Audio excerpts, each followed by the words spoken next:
Bom, vamos lá. Deixa eu tentar conceituar aqui para vocês o básico que eu considero na hora de fazer meus estudos. Primeiro, eu analiso os confrontos, levando em consideração os últimos 5 jogos pelo mando de campo. Depois você pode até filtrar pelos últimos 3, também ajuda a você enxugar um pouco mais.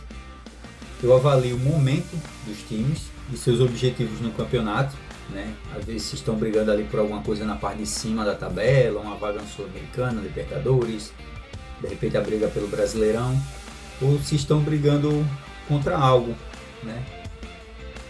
de repente ali contra a zona de rebaixamento. Observo também a estrutura dos times, se por acaso eles não estão com algum desfalque, e caso eles estejam, a gente precisa avaliar também onde isso afeta o time, onde é o desfalque, se é na defesa, se é no ataque, e qual o impacto disso no time. Na análise dos confrontos, eu tento observar quem tem maior potencial de SG e quem tem maior potencial de gols. Dou preferência para quem tem potencial de marcar 2 ou mais gols, porque são os times que a gente vai se basear ofensivamente. Então, quanto mais gols, maior é a chance do jogador que eu escolhi participar de um gol.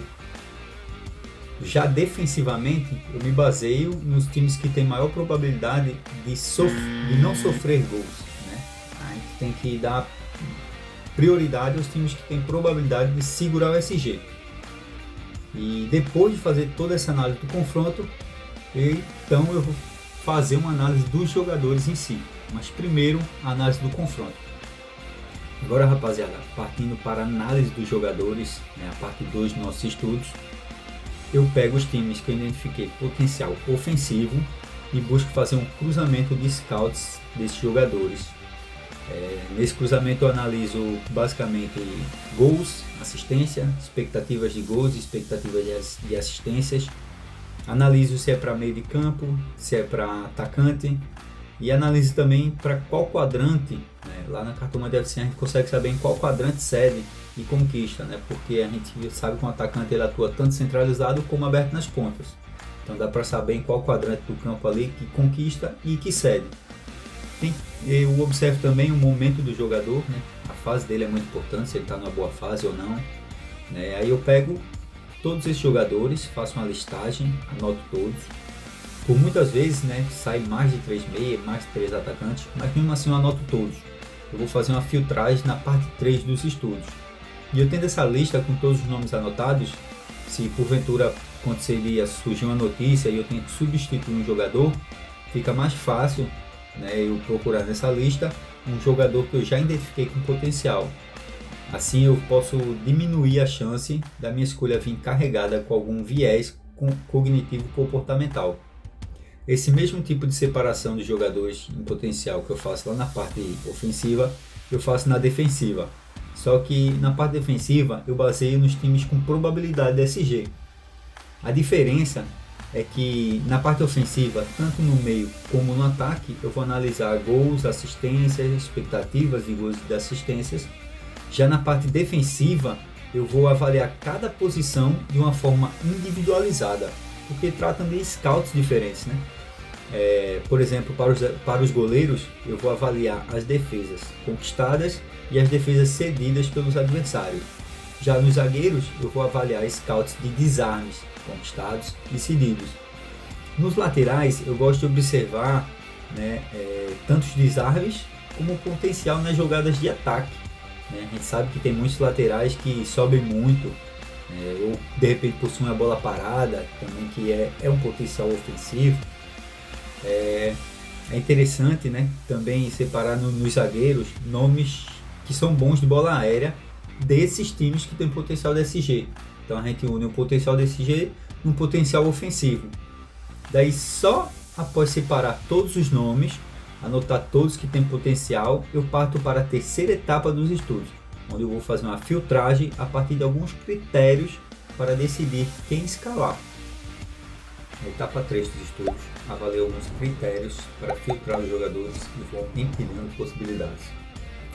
Cada critério positivo aumenta a probabilidade do jogador pontuar e me deixa mais tendencioso a escalar ele. Mas quais são esses critérios? O mando de campo tem extrema relevância na minha análise. Sempre dou prioridade aos jogadores que vão atuar em casa.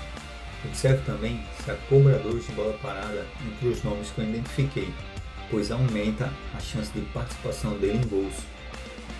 É interessante também você observar o posicionamento de jogadores e a sua função no time. Os jogadores no meio, por exemplo, nós temos os volantes, os meias abertos pelas pontas e os meias armadores. Esses estão mais propensos a participar das jogadas ofensivas. No ataque, temos os pontas e o centroavante, que está mais próximo do gol e é o homem de referência no ataque. Seguindo ainda nessa linha de posicionamento, nós temos os laterais, que por várias vezes jogam avançados e ponta. Você pode também se aprofundar nas análises e observar fatores como minutagem de campo e média básica dos jogadores. Outro fator que dá uma grande alavancagem nas análises é observar e mapear o adversário. Por exemplo, você pode identificar como são os gols sofridos pelo adversário. Se você identificar que o time sofre na bola aérea, você escala jogadores bons de bola aérea e pode fazer o famoso combo com o jogador cobrador de bola parada.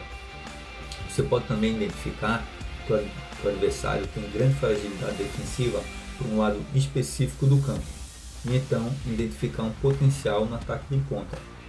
Pode observar também que algum jogador tem grande perda de posse de bola, e então escalar jogadores defensivos que vão atuar naquela faixa de campo, onde irá gerar vários embates de marcação entre eles, aumentando a probabilidade de desarmes. Esses são apenas alguns dos exemplos que você pode explorar na fragilidade do adversário a partir do rasteio, do estudo e do mapeamento dele. Se você quer elevar seu nível como cartoleiro, precisa descobrir os segredos da Cartomante. Um curso feito pela equipe da Cartomante FC, com módulos que vão do básico ao avançado, com diversos conceitos, insights e estratégias que vão te transformar em um cartoleiro profissional. No curso, eu tenho um módulo inteiro onde eu trago o conhecimento que adquiri acompanhando mais de 100 influenciadores.